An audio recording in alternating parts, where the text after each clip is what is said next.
Hello, Rank Squad. When you think about businesses that are selling through the roof, like Aloe or Allbirds or Aviator Nation, sure, you think about a great product, a cool brand and brilliant marketing, but an often overlooked secret is actually the businesses behind the businesses, making selling and for shoppers buying simple. For millions of businesses, that business is Shopify. Nobody does selling better than Shopify, who are home of the number one checkout on the planet. And the not so secret with Shop Pay that boosts conversions up to 50%, meaning that there are way less carts going abandoned and way more sales going. So, if you're into growing your business, your commerce platform better be ready to sell wherever your customers are scrolling or strolling, on the web, in your store, in their feed, and everywhere in between. It's no secret, businesses that want to grow with Shopify. Upgrade your business and get the same checkout Allbirds uses. Sign up for your $1 per month trial period at shopify.com/ranks, all lowercase. Go to shopify.com/ranks to upgrade your selling today. That's shopify.com/ranks. Crafted for speed, tested and worn by Bukayo Saka. The New Balance Furon V8 refines the ultra-lightweight, precision, strike-focused design for an even greater sense of speed. A new speed control stud is designed to support control during sudden stops, sharp pivots, and moves used by the fastest players on the pitch, like Saka himself. Experience engineered minimalism crafted to support explosive movement and the sharpest of touches. Learn more and purchase a Furon at newbalance.com/soccer. Hello, this is international football commentator Derek Ray, and you're listening to the Ranks FC podcast.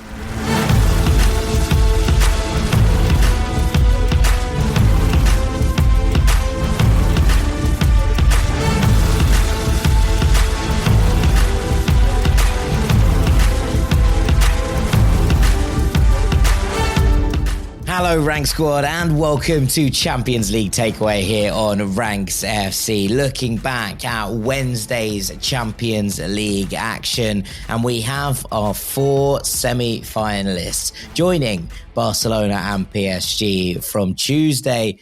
Were Arsenal, who beat Real Madrid 2-1 on the night to win 5-1 on aggregate, and Inter, who drew 2-2 with Bayern in a crazy game, actually, that not a lot of people were paying all that much attention to win 4-3 on aggregate at San Siro, at the Giuseppe Meazza, and progress to the semi-finals, which means we have four semi-finalists from four different countries, which I think is a pretty cool thing to dial into. My name is Jack Collins, and I'll be your host today. And joining me back in San Diego, it's Mr. Dean Jones. How you doing, mate? Hello, mate. Hello, everybody else that missed me, if you did miss me, on Tuesday/Wednesday's pod, which whenever you listen to that one. But yeah, I'm back, mate. I'm back to a bit of normality. Obviously jet lagged, as I was flying during those Champions League matches. Did you get to watch live on the plane? Shouts out Sport 24. I was so annoyed, mate. So I was like, I paid for the Wi-Fi. So it's like 12 quid. And I thought, I can do a bit of work, and also there's a small chance that it streams. You said you can stream. So I thought, right, the Paramount Plus app. I'm flying over America now. I am over American soil. Just got here. I've got 4 odd hours left to fly. I should be able to get it. And sure enough, it started to show. And the show starts up on the Champions League. I'm sat there with my official app, which I've paid for, and I'm watching it in the air. And I'm like, this is great. I'm actually going to be able to sit here and watch the game. And after 15 minutes of the build-up to the game, it cut out with a network error and never came back on. That is killer. It was a killer. And I was so annoyed. I was so annoyed that you've been teased. Like, if it said no straight away, you would have been fine. That's it. So I just kept trying and trying and trying. And I was like, I've paid for this. It says you've got it. Like, you can't. Like, I understand it could go out at some point, but like, not for the entirety of the next 4 hours, surely. Like, I'm actually like, how come it was working when I was like a bit over the ocean, but now it's not working. Now I'm over land. Like, this doesn't make any sense. It didn't come back. I have sent an email complaint to British Airways asking for my money back. Yeah, I want my money Get back. an email back saying if you'd just gone on the screen on the back of your TV, on the back of your seat, you would have been able to watch it. I did double check, but so then landed and checked it, and there was actually a Villa fan on the flight who had his shirt on, and I saw him check as soon as he came off. He like straight away like put his head in his hands, and he's like seeing what had happened, like kind of reading the moments. I guess it looked even more dramatic, really, when you just see the score instantly because you don't know the order of the scoring. Yeah. When I saw that they went 2-0 down, I was like, oh, well, they were never actually in it. But now I've seen it back, they kind of were. They were very much. Yeah. It was a really interesting game. Shouts out to Mike Zimmerman, who covered for Dean on Tuesday. Indeed, yeah. Good job, mate.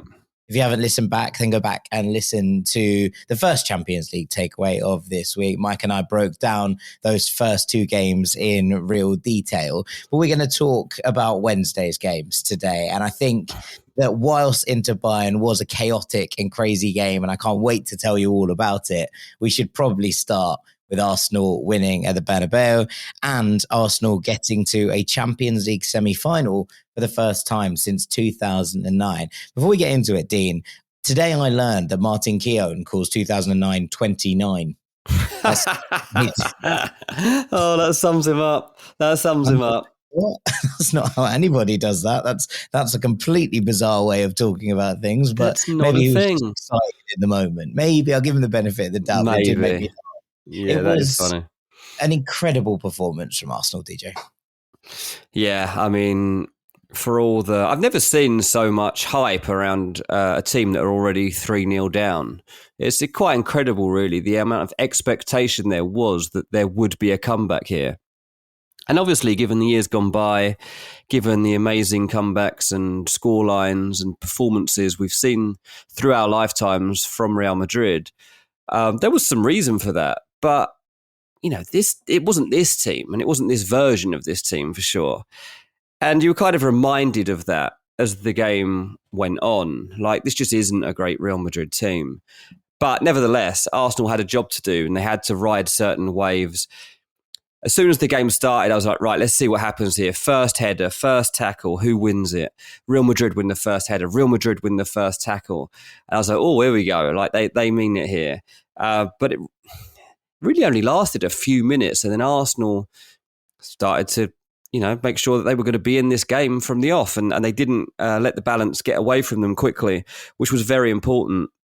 I thought they managed the game extremely well. I thought Declan Rice was exceptional. Across the two games, just the best player on the pitch by a mile. Yeah, absolutely. So fair play to him. And obviously delighted for him that he gets to play in the semi-final because his yellow card when he had looked like he'd given away a penalty was rescinded after the long VAR call was called off. But obviously this was just a manic game. And I did want Real Madrid to score first, because I wanted it to be a proper classic. But when Arsenal get that penalty, you're like, okay, this is it. It's going to be game over. And watching the coverage out here in America, Ray Hudson, who was on co-coms, made it sound like Saka had taken the ball off of Odegaard, and he was finding it all very strange that the sequence of events that had happened for Saka to actually take the penalty. And we weren't actually seeing it on camera very much because they kind of cut away from it. We talked about it for ages after the miss. And I had to even message you and be like, was that a thing? Was that an event of Saka? And you were like, no, Odegaard was holding the ball. It was a really weird one. Look, you won't hear me bad-mouthing my co-host, Rocky Ray Hudson, from my serious bits, but it is a wonderful, wonderful man. But I think he's wrong there. Like, I think it was just strange holding the ball. He did hold it for ages. Like, Odegaard did have the ball for ages, but he was standing there and people were coming up to him. And you see this quite a lot right now. You see it loads. Whilst, opponents come up and try and get in their ear a little bit. And then he sort of turns around, hands the ball to Saka. Now, the cameras were cutting around the place and, cutting over to Ancelotti, cutting over to the fans. So the actual transition moment I didn't see any interaction between the two of them beforehand. But Odegaard seemed to hand the ball to Saka pretty comfortably. And look, Saka is generally the penalty taker. So it's not that big a surprise. It's that weird that Ødegaard handed. In fact, I thought it was quite weird that Ødegaard had such a firm grip on the ball at that point, because I was like, oh, is he going to take this because narrative? Wow. Is he going to, sit here and actually be like, no, this is my penalty, I won it? Or is he just doing a job? And I think he was very much just doing a job with that. I mean, honestly, maybe he's a brilliant actor and he did fool Ray Hudson, but I personally would have let Rice or Ødegaard take it, I think. But as you say, like, Saka is the pen taker and he's going to back himself in that situation. Obviously, his Panenka attempt hasn't come off, and Courtois makes a save and the stadium roars and it gives you this amazing moment of hope for Real Madrid. But it's false hope at the end of the day. They just never looked like following this through. And they've, on the back of a huge moment like that, they needed something else to happen. And obviously, like, they get their own penalty call and it goes through the long VAR call of 5 minutes, which was absurd, but they're obviously checking offside as well as the foul. And it wasn't ideal, but it would have been a very soft penalty. I mean, Arsenal itself was soft. This was even softer, I think. Yeah, I think I'm completely with you. I think the Arsenal one is a little bit soft. I think that they're probably a tad lucky that they get that. There is holding in the box, but it's not loads. I think the thing is that Mourinho kind of slips away the other side of Raul Asensio, and I think that's potentially what changes this. If he's in front of him and that happens, I think it's fine. It's because it's the trailing arm almost. I think that is the reason the referee gives it. But I don't think there's anything whatsoever in that one between Kylian Mbappe and Declan Rice. And whilst you kind of can look at it in lots of different ways, you can say, well, if Arsenal get a soft penalty, then Real Madrid can have a soft penalty. And I could kind of take that point. I do think one is softer than the other in terms of decisions. Yeah, absolutely. So they didn't get that pen in Real Madrid. And I'll tell you what I was impressed by really was that, Arsenal have had plenty of criticism at times for the kind of mindset, like, is this team ever going to do anything? Are they bottlers? Like, can they ever follow up really good performances with actually big results? And they needed to pull off both here. And on the back of the Saka miss, it would have been easy to shrink. You could have been overcome with the emotion of being stuck in a huge atmosphere inside that Bernabeu stadium with the likes of Mbappe and Vinny, Rodrigo, Bellingham ready to rip you to shreds. But I honestly never felt, as much as I say, I did want a Real Madrid breakthrough goal, I just never felt they were going to let that happen. They did not relinquish enough control of this tie at any moment to gift them that moment. At no point. Like, I'm kind of thinking back over the entire 180 minutes, plus added time, fine, whatever. Like, there might have been 15 minutes in the first leg where Real Madrid felt like they were vaguely on top, but even that was kind of 60-40. And then you got to come to the second leg and you're thinking about it and you think, well, was there a spell of, a period of pressure where Real Madrid felt like they were all over Arsenal? And I think the answer is no. Like, this was a really, really impressive performance in loads of ways. But what I did think from an Arsenal perspective, I thought they did beautifully, and Real Madrid never got to grips with, was Arsenal packed the middle of the pitch. They had, Partey and Rice, doing the kind of dog work in there for long periods. And they funneled Real Madrid out wide, where the fullbacks did an excellent job in terms of stifling their players one-on-one, which meant that basically Real Madrid's only route to goal was swinging the ball into the box over and over and over again. Now, they don't have a focal point, right? Joselu is long gone, and Bellingham was having to do so much work in midfield. It was often him swinging the balls in, and if not, he was sort of on the edge of the box. So there was no real headed target across the course of that. And you'd imagine that Saliba and Kivior were going, yeah, throw that at us all game. I kind of think that maybe the really distressing thing from a Real Madrid perspective is that, do you remember David Raya having to make a particularly impressive save over the course of this? Obviously, he smothers a few shots and, he stops a few and he plucks some crosses out of the air, etc., etc. But don't remember him being worked in a way that I think, oh, he's really, really had to earn his keep there. He did a bit in the first leg. He made a couple of big saves early on. But in this game, it really didn't feel like Real Madrid. It wasn't like they came up against an Alisson against PSG. It wasn't like they came up against a Thibaut Courtois in the Champions League final a couple of years back. They just didn't work the goalkeeper. And that has got to be the thing that you come out of this and think, well, Real Madrid really, really need to sort this balance out, because there is no way that they should be coming through a game like this where they knew they needed to score 3 goals without testing the goalkeeper. That is a huge worry, I think, from a Los Blancos perspective. Definitely is, yeah. I mean, it's funny. I saw a quote after the game, straight after the game come out, from Lucas Vazquez, and he goes, Arsenal came to defend. They did practically nothing in the first half. What did you think they were going to do, mate? They didn't need to do anything in the first half. They were 3-0 up, mate, and they're playing an away leg at the Bernabeu. Do you think they're going to come out looking to score another few? Very bizarre. But, I mean, full respect to Mikel Arteta for what he's done at Arsenal, because even his own fan base have turned on him as much this season. This season, there have been fans and elements of Arsenal support at times saying he's not the man. And we've got to remember where Arsenal were when he took over. They weren't in the Champions League. Now they're beating the best ever team we've seen in the Champions League at their own stadium. 5. I mean, in the end, 1. I've forgotten how many goals we've seen in this one. 5-1, and even the 1 was an absolute giveaway. 5-1 without a striker. They haven't got a striker, and they've scored 5 goals against Real Madrid, and they haven't got their best centre-back. And they got and beaten Real Madrid 5-1, who have got Kylian Mbappe, signed to win this competition from again. Actually, Mbappe set off at the start of the season saying he dreamed of winning a treble. Well, he's out the Champions League. He's not top of La Liga, and he might not win the Copa del Rey because they've got to play Barcelona. So this is a fantastic achievement. But, you know, I imagine in the wake of this, there'll be a heavy weight of criticism coming the way of Vinicius Jr. and Mbappe. I think Vinny will feel that a lot. I think he'll feel quite a lot here. I think he'll get a lot of the, I don't know if blame's the right word, but they'll just be like, where are you? Like, why are you not turning up? Yeah. And I'm surprised.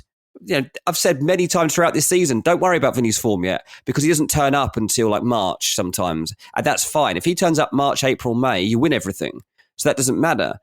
But now you're looking at it and you're looking back across his season, and you're thinking, this ain't going to be very good for you, mate, unless you can it's now be remembered as a classic, right? Like, I think what's interesting here is that it would probably be harsh to lay the blame or lay the flack at Vinicius Junior's door. Yes, he scores the goal. I think that's slightly irrelevant in the grander scheme of things because of the way that the goal happened and the way it was given away. But actually, he was one of the brightest sparks. Now, that's not saying much because Real Madrid were incredible. I mean, was he? I don't know. How many Real Madrid players can you look at and say you had a good game? Fede Valverde? That might be it. Yeah. But, you know, Vinny... Bellingham spent most of his time throwing people on the floor. I thought Bellingham was actually all right, to be honest. I thought at times he was playing quite well, but maybe I've got a sense of bias there because I love him. But I love Vinny too, but he is judged on stats, and he's just played 6 knockout Champions League games, 2 against Man City, 2 against Atletico Madrid, 2 against Arsenal, and he's got no goals. And he's played the entirety of all of those games. That's bizarre. That's just not him, is it? And like coming on the back of the fact he also gets flack for the Brazilian national team, this is a big moment for him. Obviously, like there's talk of him going off to, or having offered to go to Saudi Arabia. I hope that doesn't happen. You know, I don't want that to happen. But it's tough for a player like that to manage criticism. Which is when it comes along like this at times anyway, right? But you know, even when it's justified, you can be like, hang on, like there are moments where criticism comes, but I get this even when I don't deserve it. So how do I kind of exactly? That's very true. Yeah, exactly. He's always kind of a person that is, I guess, victimized. It probably is the right word for on and off the pitch, how he's viewed. And obviously he goes through a lot of stick. He goes through way worse than a lot of players have to go through in terms of being singled out. And usually he answers. That's the thing. He usually answers with his football. And this season he hasn't done that. And I find that strange because you're used to backing this man. Look, he's not superhuman. He's got to be, maybe he's affected by it eventually. Maybe it's eventually got to him. Maybe he's just tired. He's played so much football, the lad. He's only 24 years old. We've seen him constantly for the last, 6 years. So I don't know what it is with Vinny, but I do think in the fallout from this, there'll be a lot around his individual performances. And obviously he scored a goal here, but it's too little too late, obviously. It takes until they're 1-0 down for him to actually score the goal. I saw a comment on the BBC Sport live feed. I had about 4 different things up and I was kind of trying to watch them all. I just was kind of flicking through it to see what the kind of general gist was. One of the comments at 1-1 was, Arsenal will prefer that it was 0-0 than 1-1 because, at least the goal gives the Bernabeu something to cling on to. And, yes, they still need 3, but there is time left in this game, etc., etc., etc.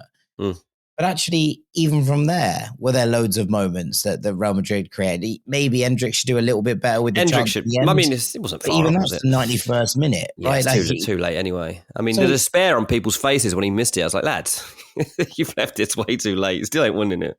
Yeah, I mean, it's an interesting one. Look, Ancelotti's gonna cop a lot of the flame here as well, and in many ways, you can kind of see why. I thought it was the wrong decision to start Alaba in the first leg, then to start him again in the second leg. Felt like a kind of bold vote of confidence. I was glad he moved Valverde into the centre. I thought that was the only way they were going to try and deal with the kind of dynamism and the intensity that Arsenal had in that midfield. But that kind of failed to work because it meant that they then were able to target Lucas Vazquez down the right. Now, Carlo's been hung out to dry, and I don't want to go too deep into this because I know that Sam and Doogie are going to do an entire episode on Carlo Ancelotti on The Truth on Friday.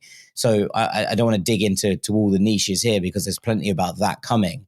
But I think that he will cop a lot of the flack here for how this squad went about their business as much as anything else, right? How they actually approached this game. You spoke about all that chat beforehand, right? Jude Bellingham saying in the bus on the way home, the first thing we thought about was coming back, which is fine, right? Like you've earned the right, I think, as Real Madrid to go and do that. But also to kind of flip on that, you kind of want to put a bit of the pressure back on your opponents, right? And just saying we're going to come back probably doesn't pile pressure on Arsenal. What you want to do there is go, well, the pressure's all on them. There's absolutely, no chance. No one should be giving us any hope. We're 3-0 down. If they crumble from here, that's how you pile pressure on a team who we've seen have mental fragilities over the course of this season. And instead, I think that would have probably galvanized Arsenal to be like, all they've talked about is how they're going to come back. Like, are they mad? We're 3-0 up.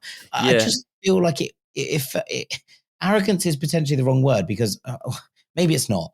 No, I think it is.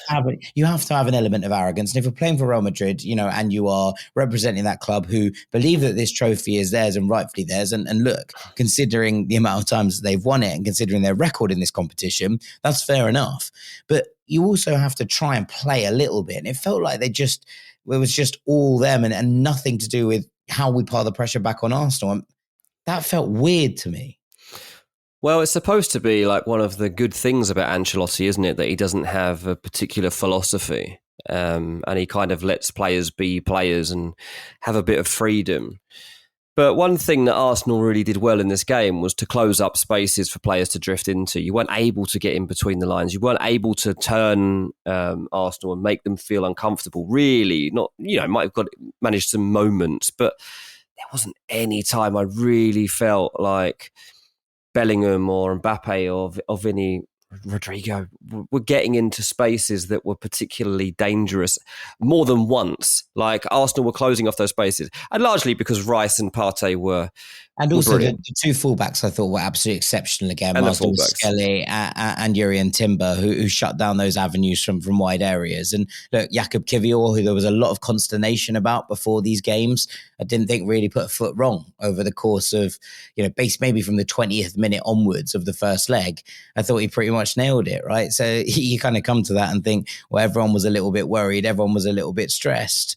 they didn't need to be, because he stepped up there in a big moment. And shout out to Mikel Arteta, who made some pretty bold declarations of faith in him. Ben White coming back into the side, he could have shifted things around. Instead, he stuck to his guns, and Jakub Kiwior has rewarded him with these performances.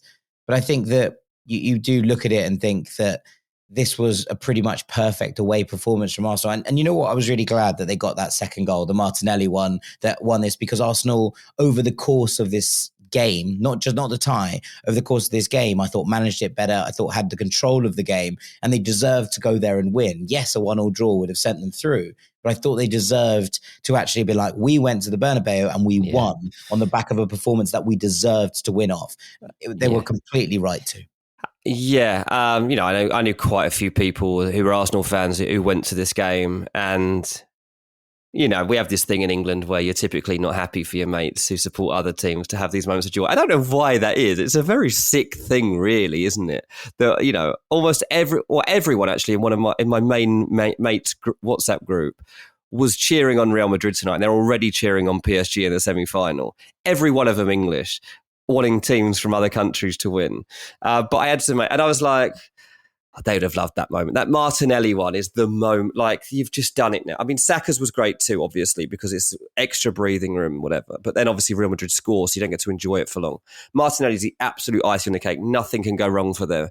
But that Saka moment, which we haven't really discussed yet, I love that he redeemed himself. Yeah, exactly. Otherwise, everyone would be talking about the penalty over and over and over again. It was a bad penalty, right? It's not a Panenka because he chips it sort of to the right. It's just a really badly taken penalty. Yeah, I mean, maybe it was meant to be. Maybe I don't know. I'm not sure if it was. I connected with it wrong, but he gets that moment. What a finish it is! What a run it is!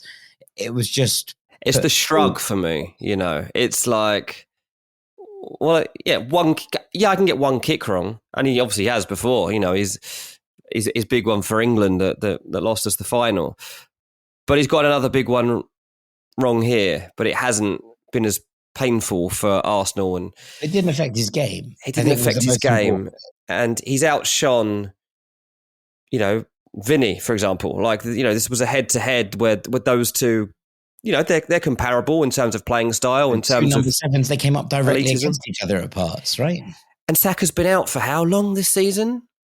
And yeah, I mean, he's been out for the best part of 3.5 months. He's back about 2 weeks. Basically, all that time out, preparing for this moment, being like, sorry, lads. So and let's be honest, it has cost Arsenal a shot at the league title. Like, if he'd have been there, they would not be this far. I don't know if they'd got close enough. It's not his fault that he got injured.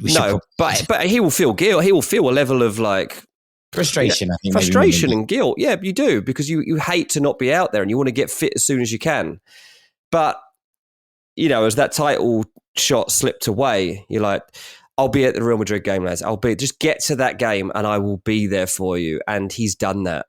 And, they call him the star boy for a reason, because you just love him if you're Arsenal, right? And I think they love him even more for the fact that people would have been celebrating his miss, right? That would have been a moment across England, to be honest, which again sounds very strange because he's an English player, but we do this, right? I love Bukayo. I love him too, but I get it. I mean, if you wanted Real Madrid to win, you want Real Madrid to win, or you just don't like Arsenal, then you don't like Arsenal. But yeah, he let his feet do the talking, and it was a great run. And it was a great moment. He took it with just pure confidence. There was not a second thought. There was just pure instinct to just guide it over him. And that's hopefully now what gets remembered, and not the penalty miss. It will be 100%. Yeah. So yeah, a redeeming moment for him. Obviously, Partey's let him down a little bit. Rice has obviously gone mental at him, very angry, because Partey's absence for the first leg of that semi-final is pretty significant. I don't know how close other players are to coming back. Obviously, Jorginho wasn't available for this one, and they've got Marino, who's not actually a centre forward. We've got to remember that Marino is actually a midfielder, but they could potentially play a Leandro Trossard through the middle. Yeah, so there's possibility, at least for the first leg, that maybe Marino comes into the middle. And that they did a wonderful job. Got both assists actually tonight. That's true. Yeah, he did. So that is a a nightmare moment, really, for Partey, and a pretty unnecessary one. But this happens, almost every season. You see someone get a silly yellow card, and at least they've got time now to fix it. Very interesting to see how they play out the Premier League games in the meantime, because everything's on this now. Like, the Premier League's done. It doesn't matter. It's all about just making sure the players have got enough minutes in them, that you're getting in a good rhythm, and that you are 2 games away from being in a Champions League final that will be winnable. Like, this isn't, you're not getting to a final here that's not winnable. This is, Arsenal are able to compete with anyone, and they'll be going into the semi-final, seeing what Aston Villa did in that second half against PSG, and thinking, we'll have some of that. We're definitely going to test you. Yeah, 100%. I mean, look, we'll come on to the semi-finals and the Final Four in a separate episode and give that the love and the kind of preview that it deserves. So we're going to take a little break there. And when we come back, we're going to be talking about Inter qualifying after a 2-2 draw with Bayern at San Siro. Make sure you stick with us. Welcome back to Ranks FC. Jack obviously never misses a game. It doesn't matter if there's 8 games on a Champions League night. He's watched all 8 of them by the time it's full time. So while I did only have eyes on Real Madrid 1, Arsenal 2 on Wednesday, Jack was also watching Inter Milan 2, Bayern Munich 2, and a game which means Inter Milan have squeezed into the semi-finals by 4 goals to 3. Was this as tight as it sounds? You know what? Yes. And I was expecting this to be more of a comfortable ride from an Inter perspective. I was hot on them, have been all season. You thought the Bayern were going to progress from this. I'm disappointed. I'm not going to lie. They've let me down.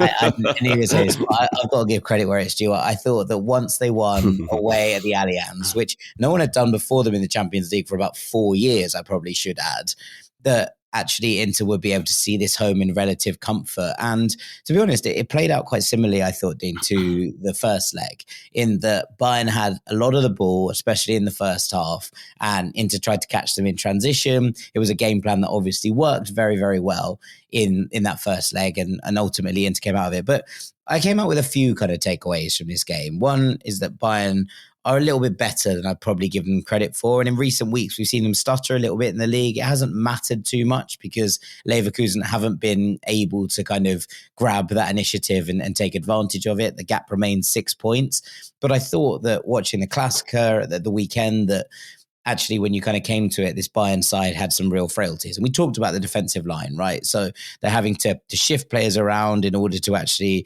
try and make that work. We've seen Stanisic in at left back for Alphonso Davies, Eric Dyer coming into this defensive line with Upamecano out and Hiroki Ito both out at the moment. And Cody Lima, who's been doing an excellent job, I think, at right back for most of this season, but still remains not his natural position, kind of slotting in there in that right back spot. And then obviously Manuel Neuer out and Jonas Erbig, the young goalkeeper, in net. He did another good job, I thought, tonight, did most of the things right.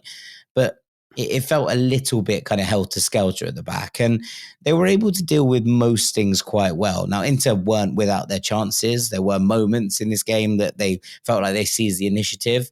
But it was a bit of a wall of Bayern pressure in that first half. There was some wonderful defending from an Inter perspective. But I think what's intriguing about this Inter side is that they just roll with the punches so well. They have an iron chin in many ways. And you saw this, right, in the first leg where they're 1-0 up. They're quite happy for the last 10 minutes to kind of dig in, sit in, and they get stung by that Thomas Muller goal. And they go straight up the other end and they score.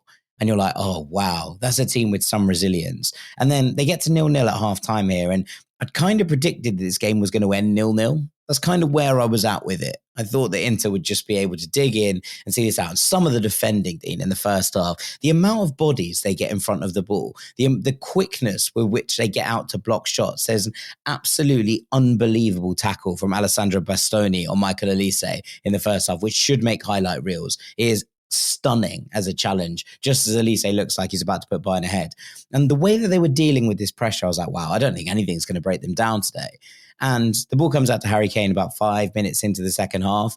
And it's just a wonderful little shift out of his feet and a strike across the goalkeeper.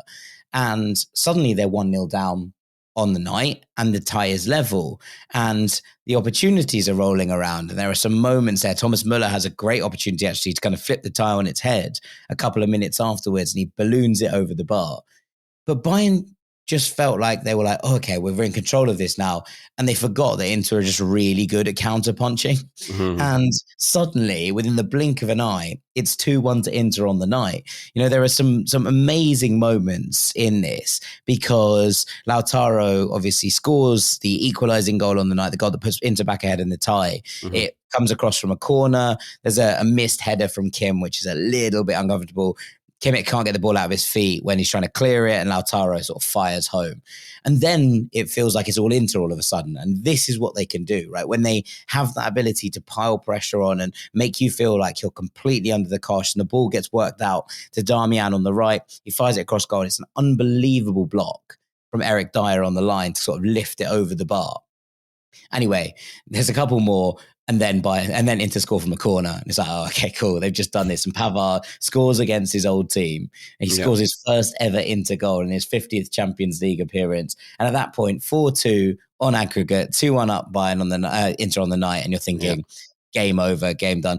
So credit to Bayern because, I mean, there was an element of this, and we talked about it a bit on yesterday's show as to why Aston Villa and Borussia Dortmund were able to kind of gain traction in the second halves of their games. And I wonder, it's sort of like, well, there's nothing left to lose. We are currently going out and we currently have to score twice, but in Bayern's case, to actually even force extra time.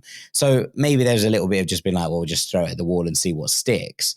But there's a brilliant head. There's a couple of amazing saves from Jan Sommer, who I'm feeling pretty smug about because I picked him as the MVP candidate for this Inter side. Yeah. But some brilliant stops. And he makes one and then it goes out for a corner. And Eric Dyer, of all people, actually ends up scoring. He heads it back across goal from a ridiculous angle, I should probably add. And it makes a really tense couple of last minutes because Bayern are then one goal away right at the end from forcing extra time. So I was a little bit surprised that Inter were slightly more porous than I expected in terms of giving up chances.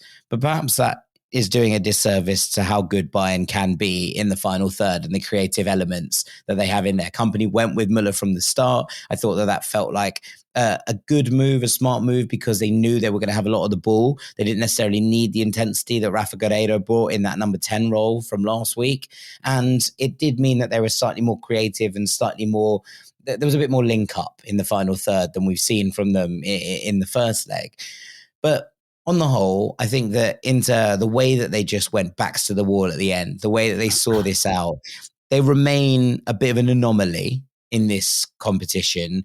Maybe less so now that Arsenal have got through, but they are defensively minded first. Now, that's not to say they can't attack, and I've said this on numerous occasions, but they're quite happy to dig in. They're quite happy to sit deep, and they're quite happy to play you on the counter.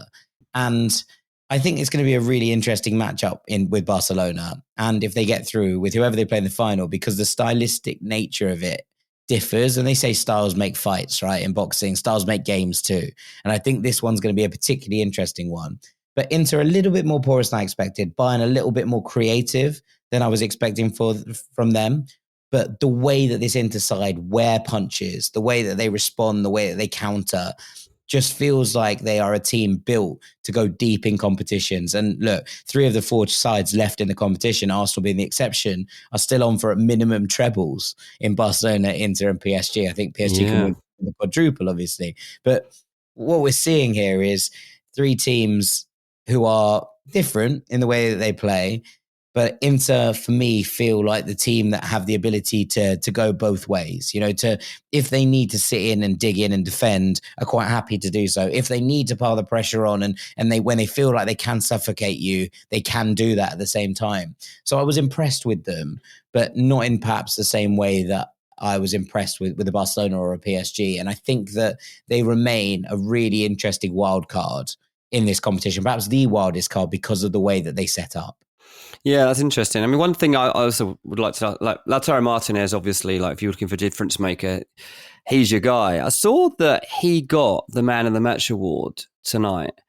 Yet, when I was reading like the text commentary during the game, just before he scored, they were talking about how quiet he'd been. And that it was like, where is he? When's he going to turn up? Surely he will.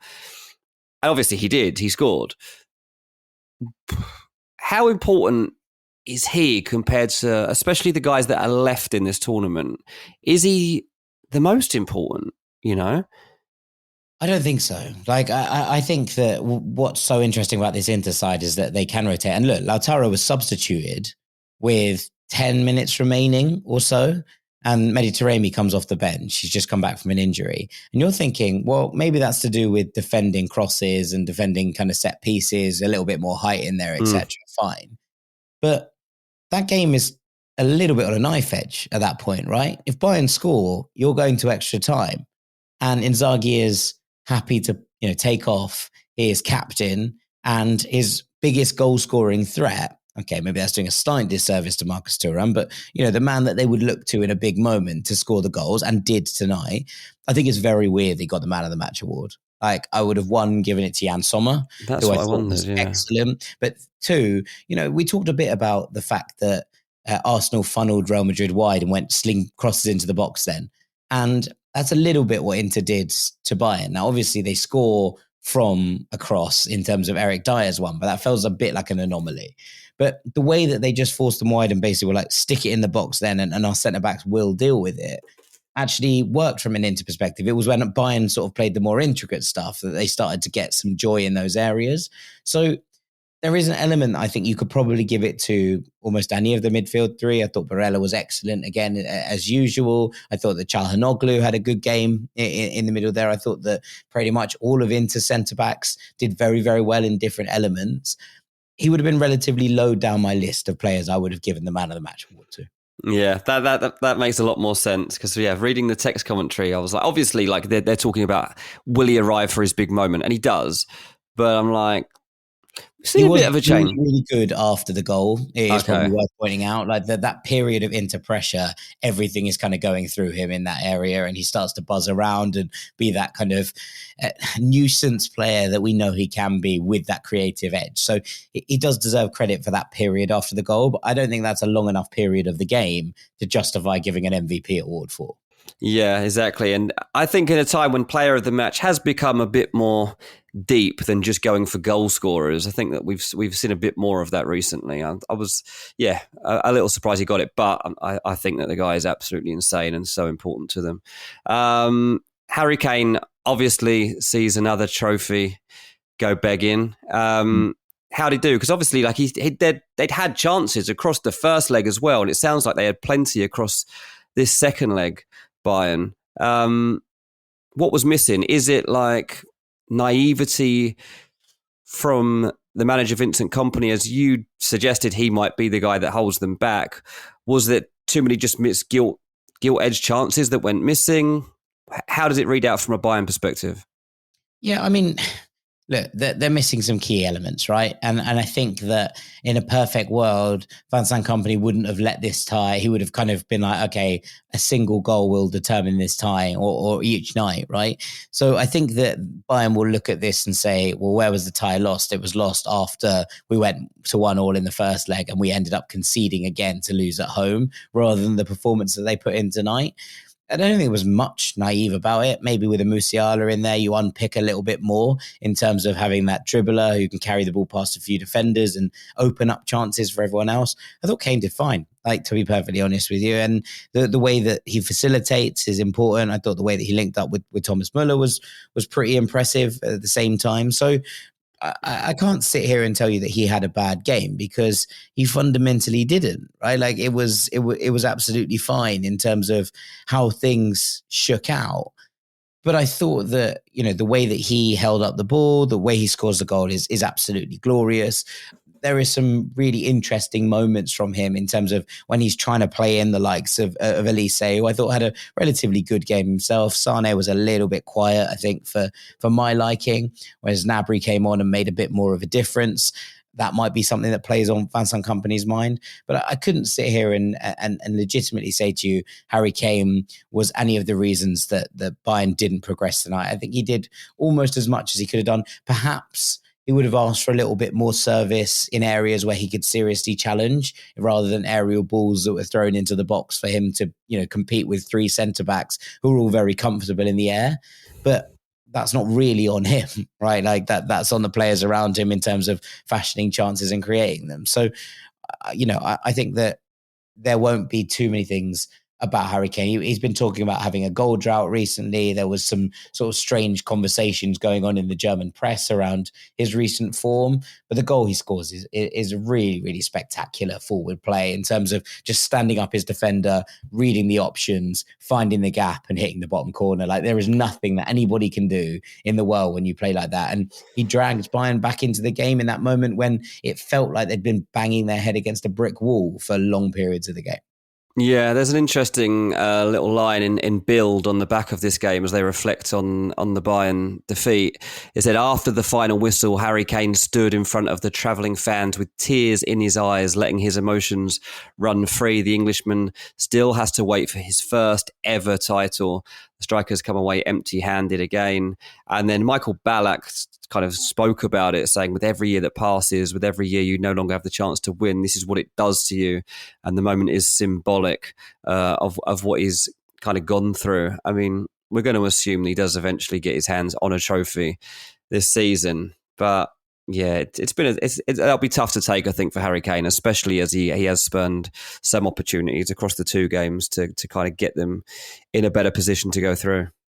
Yeah, I mean, like one thing I kind of have been thinking about since we were talking about Lautaro was that over the two legs, he was probably the best player, right? Okay, in terms of consistency and balance and what it was, I think that you can kind of see why maybe on the back of that, he was given the award for this game. I just thought he was potentially more effective in the second leg, although he did, get into giving the Bayern centre-backs a bit of a runaround, especially in the first half. But equally, that's a kind of weakened Bayern back line. I expect Lautaro to do those things. And, yes, it will feel tough for Bayern. And I think the reason it will feel toughest is because obviously the final is at the Allianz, right? That was that idea of the home final. And obviously the last time they played in a home final, they feel like they got the wrong end of the stick when it came to that Chelsea game. And that will be frustrating and it will live in the memory. And this, we talked about the fact that all of the teams left in the competition will feel like they can win it. And I think if Bayern had gone through here, they would have felt like they had a good a chance as anybody to actually go and get their hands on the trophy and kind of right the wrongs of what, in their mind, of what happened in 2012. So I can understand the frustration from that element, but I think that they would just probably, when we previewed this game, I said there's not loads between these two teams. The difference is in the dugout. The difference is one of these managers, an experienced cup-winning manager who knows how to get into the latter stages of these kind of competitions, and the other is a young manager making his way in the game who probably hasn't reached the full peak of his powers yet. I'm yet to see Vincent Kompany, outside of the two legs against Leverkusen, who is an opponent he obviously knows incredibly well, manage a game to kind of be like, oh, he was the difference as to why they won today. Whereas I think about that with Inzaghi quite a lot. I'm like, the reason they won today is because of the way that the manager has set them up there. The reason they've won that is because of the substitutions that were made. And ultimately, I think that probably was the difference between two teams who were relatively equally matched. Yeah, that's fair, and I'm sure that's one of the things that's going to come out in the wash here. One thing I just want to say as well before I forget is like this Champions League campaign has been so good, and considering we came into this season of Champions League with a bit of fear and a bit of despondency and a bit of like, this is going to be boring because it's all going to take such a long time to get going before we get the crunch matches. The group stages was great. We've had every single match day. It feels like we've had almost classic games. And every time we've come on here, we've had talking points and we've had big encounters. And so from a UEFA perspective, I have to say, I think that this experiment with changing the structure and the format of the Champions League is looking to be a huge success. I really feel like this has been a great season of the Champions League, and that maybe it has freshened it up. Maybe it had become a bit boring and predictable, and rather than this make it more predictable, it's gone the other way. Yeah, 100%. It's been really, really interesting, and I've really enjoyed it. I still have potentially a little bit of a question mark over the extended calendar in terms of having 8 league games rather than 6, and what that does for players in a campaign where we've seen so many more injuries and fatigue kick in. at points. But in terms of the balance of what we've seen on the pitch and the games that I've enjoyed, it's been right up there with any other Champions League campaign. I think it's been exceptional to watch, and I've really, really enjoyed it. And look, these have been pretty chaotic quarterfinals. Part of the reason I always talked about loving the Europa League was because of the chaos you got in the late stages. You know, you'd look at the aggregate scores in the quarters and they'd be 6-5, 4-3, 5-2. Sure. You know, that's what we've seen also from these Champions League quarterfinals, that there is a little bit more chaos and teams have been able to go at each other. One of the things that I think isn't talked about enough is taking away the away goals rule has really opened up games, especially, in the second legs, because, we wouldn't see, I think, the games we saw on Tuesday without the away goals rule being removed. At 2-0 down at home, having scored once away, in Paris, Villa would have been down and out. And instead we saw a really spirited comeback that, yes, fell short, but, ultimately made for an incredibly entertaining game, similar to from a Dortmund perspective and what they gave. So I think all of those things make it very, very interesting. And when we put it in those kind of terms, I think a lot has gone right for UEFA, and a lot has gone right for this Champions League campaign in terms of entertainment. And on that note, I think we'll probably call it a day for today's Champions League takeaway. So all that's left for me to do is say thank you very, very much to Mr. Dean Jones. Cheers, mate. I've been Jack Collins. This has been Champions League Takeaway on Ranks FC. There is one more episode on this feed this week, which will be The Truth, where Doogie and Sam are going to be talking about the future for Carlo Ancelotti and whether or not it's now inevitable that Real Madrid will sack him at the end of this campaign. What comes next for them? What comes next for him? We'll discuss all of that on Friday's episode, so make sure you're tuned in for that. But from us, thank you so much for listening this week. We really appreciate you as ever, and we'll see you next week, Rank Squad. Take it easy. Peace. Hello, Rank Squad. When you think about businesses that are selling through the roof, like Aloe or Allbirds or Aviator Nation, sure, you think about a great product, a cool brand and brilliant marketing, but an often overlooked secret is actually the businesses behind the businesses, making selling and for shoppers buying simple. For millions of businesses, that business is Shopify. Nobody does selling better than Shopify, who are home of the #1 checkout on the planet. And the not-so-secret secret with Shop Pay that boosts conversions up to 50%, meaning that way less carts going abandoned and way more sales going. So, if you're into growing your business, your commerce platform better be ready to sell wherever your customers are scrolling or strolling, on the web, in your store, in their feed, and everywhere in between. It's no secret, businesses that want to grow with Shopify. Upgrade your business and get the same checkout Allbirds uses. Sign up for your $1 per month trial period at shopify.com/ranks, all lowercase. Go to shopify.com/ranks to upgrade your selling today. That's shopify.com/ranks.